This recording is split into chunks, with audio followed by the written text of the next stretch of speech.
kpọkwuo ndị nke gị ebe ọbụla ha nọ ugbu a anọ na ahịa ewere ndị nke ebe ọbụla ha nọ n'ala Igbo ma ọ bụ na ebe dịgasị ahịa anyị na-anụ olu anyị na mba ụwa ị na-anụ olu anyị maka na anyị were onye ọbịa pụrụ iche Chineke goziri agozi ọ ga-akọwara anyị ihe agbagwoju ndị mmadụ anya ihe gbasara ndụ ndị Igbo. Ana m ekwu maka onye nsọ Reverend Father Chukwudike Linus Okwu dị mma. Onye ụkọchukwu maka oge anyị ewu ihe na-emegasị n'ala Igbo ugbu a maka ka anyị si akụ ugbo iji anụ ọrụ ugbo na-anụ na ndị na-eche efi wakpokwara ndị na-akọ ugbo ha.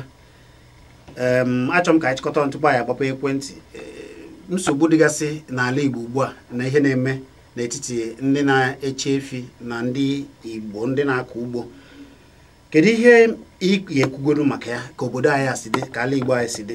Kedu ka ị si fụ nsogbu a ndị na-akọ ugbo na ndị na-eche efi na-ewegasị n'obodo anyị ugbu a? Nwanne, aga m ekenekwa gị ọzọ. Echeghịzi m na ihe anyị na-ekwu maka ya kịta abụ ịkọ ugbo, ndị na-akọ ugbo na ndị na-eche efi. Ọ bụ eziokwu na otu a ka o si bido, mana ọ bụ ozi ya ka ọ bụ kịta. Ihe ọtụtụ ihe na-eme na okwu a na-ekwugasị egosi na ọ dị otu a. Oge mbụ otego aka kemgbe eji mụọ anyị fụrụ onwe anyị na ọtụtụ oge ọ na-aba akọcha ihe ndị Fulani na-achọkwa otu ha ga-esi weta ndụ abịa mebie ya. Ịjụọ ha asị gị na ọkwa ndụ ha ka ha na-achọkwa na ndị be anyị bikwe na be ha onwekwa onye na-achụ na ha. Mana nke bụ eziokwu bụ na ndị be anyị bi na be ha onwego onye na-eji ihe ọ na-azụ afịa ọ na-azụ emebi nke mmadụ. Onwego onye na-eje were nke mmadụ n'ike. Ọ bụrụ ndị obodo anyị na-eje ebe a dozisi ya ihe anyị na-eje ebe ahụ edozi. So ka edozi unu ga-esi wee bịa ebe a ụna na-emebila anyị nke anyị. Mana ịfụzi ka o si wee na-ada kịta ị ga-eji aka gị chọpụta na ya bụ ikwe aka agafe ogo nkwa aka wee na-aghọzi ihe ọzọ. Na nke a na-ekwuzi kịta na ọ bụ ya na ya na unu nke m na-agụta ata bụ na a ga-enwe nnukwute agha n'ala Igbo na ọ bụrụ na Igbo ekweghị ya ha na ha. Ị ga-enwekwara ike ịnụgo na ndị Plateau ndị anagolo ha bagharịa ya afa ihe ndị dị otu ahụ. Gịnị ka ọ ga-abụ mee anyị wee chọpụta na ya bụ ụkpụrụ anyị na-apị na ihe adịghị n'ime ya bụ ọ bụ ọsọ ndị na-akọ ugbo na ndị na-achị efi. O nwere ihe ọzọ dị na ya. Ọtụtụ ndị be anyị ọkachasị ndị nọ n'ọchịchị anya ha ekwesịghị imepe. Ihe ga-ekwudebego onye dịka Nnamdị Kanụ pụtara oge a wee kwuo ebo ya mana mmasị na kwuo ya ọ bụrụ na o bulie na ma o kwuru ya na ihe ndị a na-abatakwa n'owe ka ọ ga-asị adị na ọ bụrụ na ndị ntorobịa na ọ bụrụ na ndị Igbo ejikọrọ kwado ka amara ka esi ime ihe a na ọ ga-ahapụkwa ikwu aka ga-aghọkwa mgba. Ugbu a emeela Nnamdị Kanụ ya pụzi ebe ọ mahazi ebe ọ nọ na-azụ na-eje eji na naanị wozi ma ndị na-achị ma ndị okenye onye ọbụla mere ọnụ anọgidezi asị na-achọzi ka hazigharịa Naijiria ka eme restructuring. Kedu ihe ị ga-ekwu gbasara ihe a mere Nnamdị Kanụ?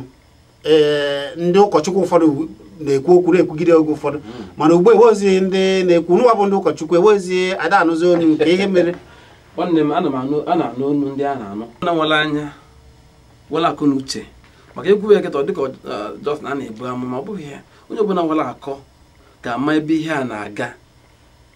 Ị ga-eji esi na ndị Igbo si na esi na ntụtụ akịdị ama onye na-abụ ọbụ nri. Onye ọbụla fụrụ ka esi wee na-agabu n'obodo Naijiria ga-ama na ndị a na-eme ndị anyị na ha ji ihe a were ihe ọzọ ebe ọzọ ha na-eche. Nnamdị Kanụ so na ndị ahụ yopụrụ ihe ndị a wee bido n'oge wee mawa ya bụ ọkwa mmiri tupu o zobe. Mana ị mana ihe na-eme ndị Igbo gbuo dike achọba dike maka ọ na-abịa egbuo dike na ọgụ ụlọ abịaza na ọgụ ama achọba dike. Amaghị m ya ha nwere ike ime maka nke a mana ana m eche na ọnụ niile kwuru njọ na mbụ ọ bụrụ na anyị maara ihe anyị ka nwere ike ibido kịta anụ ọkwụbe mma ka bido kịta anụ ọkwụkwọ ya bụ okwu mmiri mgbe ọ ka nọ n'obe okwu tupu o rie anyị maka na ọkwa mmiri na-achọ iri anyị ihe a. Ihe nwere ike ikwu na nke a maka na abalị na-abụọ gara aga anụkwara m na ọ nwere ọtụtụ ndị ha ka na-amụ mma ndị Igbo unu amarịkwana maka na anyị ka na-abịakwa ịma na ha ejego nke mbụ na jee nke ịbọ na jee nke ịtọ na o wezie eri a n'aka maka na ọ na-aba ajọ ihe gba afọ n'obodo ọ bụrụzi omenala ejiri ajọ ihe wee na-anazi aka. Ọ bụrụzikwa na ndị obodo Naijiria agbachi nkịtị onye ọbụla chịsa aka n'ụkwụ maka na anụkwazi m na abalị abụọ gara aga na ndị dịka ndị Amagunze ebe dị etu ahụ, ọ gwara ndị ọzọ a na-anyekwa ụdị mmasị a. Anyị na-anụkwa ma ndị ugwu ajikwa ma ugwu ajị ebe dịgasị otu ahụ. Otu ọkụkọ ọ ga-agba anyị chịkọkwala aka na-akwụ 2 million naira, akwụ 6 million naira before ị mara ihe na-eme obodo niile atụwazi ego na-atụrụ ndị Hausa ebe dịka otu ahụ na nne anyị na-atụrụ ndị Hausa ego. Ijugo ha kedu otu esi ama na egburu efi ha n'ezie ma ha egbuo? Onwe onye na-ajụ nke ahụ na ha pụtara na ha asị na egburu efi ya onye ọbụla mawa pekepeke. Ndị na-achị anyị ebulu ego, anụ m na ndị na-achị anyị ọtụtụ oge ha na-ajekwa akwụ ma udo dị, mana udo abụrụ udo. Nke mbụ, asịrọ m ka emebiwe ihe onye ọbụla, ọ bụrụ ihe m na-ekwu. Ihe m na-ekwu bụ ọzọ dịka isi wee kwupụta nke anyị wa ha na-emebi ego ole ka ha na-akwụ. Ọ bụ na anyị nwezi ndị nchekwa ndị na-achị anyị n'obodo a, ọ bụ na anyị nwere ndị nchekwa n'obodo a, ọ ihe ndị anyị niile ka ọ ga-abịa na-eche anya. Otu a o si mee Nnamdi Kanu ugbu a n'okwu ike ime onye ọzọ. Ụdị a ịgwa gị eziokwu, iche na ọ bụ ha na-eme ndị mmadụ ọkachasị ndị ntorobịa obi a na-ada ha mba n'ikwu maọbụ n'ọrụ ndị Igbo maọbụ gbachitara ndị Igbo, ebe ọ bụ na onye gbachitara ndị Igbo ewezie ka dịka esi kwuo ka ife ga-esi mee, ọ bụzịrị ndị Igbo wasụ ụfọdụ ha asụsisi ka akpọta dike ka egbuo. Ụmụnne m ọhịa gwara ihe mkpụ n'ọnụ. Onye o mere nke mbụ mee nke ịbụ mee nke ịtọ ugboro ne ka ọ ga-agba mme gị mara ihe agba mbụ oto n'ogbe agba ịbụ oto n'ogbe ugbu a ka a pịara akụ. Onye ọbụla ka na-echeta ihe mere n'agha ka ndị Igbo ji wee jiri isu imi wee memino ha n'oge agha. N'oge nke anyị kwa kịta anyị anọkwalụ ihe ndị anyị na-aka na-achọkwa ime akpụrụbịa dịka anyị ji aga mba kpụga ebe anyị na-ama onye ọbụla nọrụcha anyị. Ihe ndị ọnụ na-eru n'okwu na anyị Igbo ifele ekwesịghị imebe anyị. Ọ bụrụ na nke eme ha anyị ifele, ama m ekwesịrị ime anyị ifele. Dịka nsi wee kwuo na mbụ, ọnụ niile kwuru njọ na mbụ nke anyị ji ebụrụ mmadụ nwere ike kwujọọ, mana nke iji ọbụkwazịrị mmadụ maara ihe mgbe onye daa kweta na ya daa mbinite ya na-adị nso, mana onye nke dara na-amaghọ na ya dara ọ dịghị ebinite. Ya bụ ụdị nke anyị nọzi kịta anụwa gbachicha nkịtị na agịsị na ha dara na amaghị na anyị dara. Onye ọbụla chịkwa gị na ya mahụ ka ihe si na-aga n'obodo Naijiria kịta, ama m ihe ọ ezigbote ebere ka e kwesịrị imere ya bụ onye. Ya bụ ọ na-ewute n'obi na-ewutechi ike, mana ana m asịkwa na ana m na-ekenesi ike ndị IPOB a. Ọ ka bụkwa ha bụ na a na-ekwu ya, ha na-ewepụta oge ha, wepụta ike ha, wepụta ihe niile ha wee na-etinye na ya maka ọdịmma nke mụ na gị. Ọ bụrụ na nwoke esi wee zụta ihe ha na-azụ echi were ha ga-erite n'iche. Ọ dị ka m jụzie gị mana ka oge Nnamdi nọ ha na-ekwu na ha achọ Biafra, ụfọdụ pụtazie si mba na-achọ ka a hazigharịa Naijiria ewee tie sọ bekee asụ na restructuring.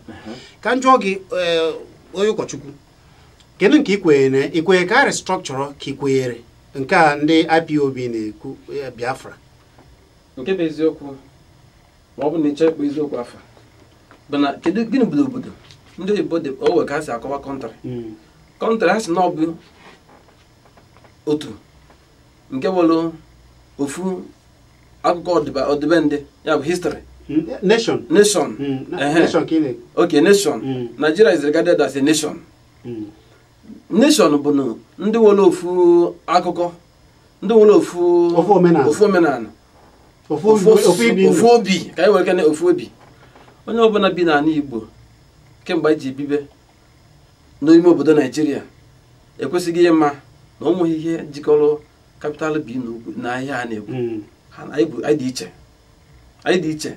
Kedu ebe anyị na wee yikwa anụ isi na anyị bụ ofu na Naijiria dịka isi na ọ nwere ka ị ga-esi ọgbata mmanụ ọkụ si na ya na mmiri ga-emecha bụrụ ofu. Ọ bụghị eziokwu.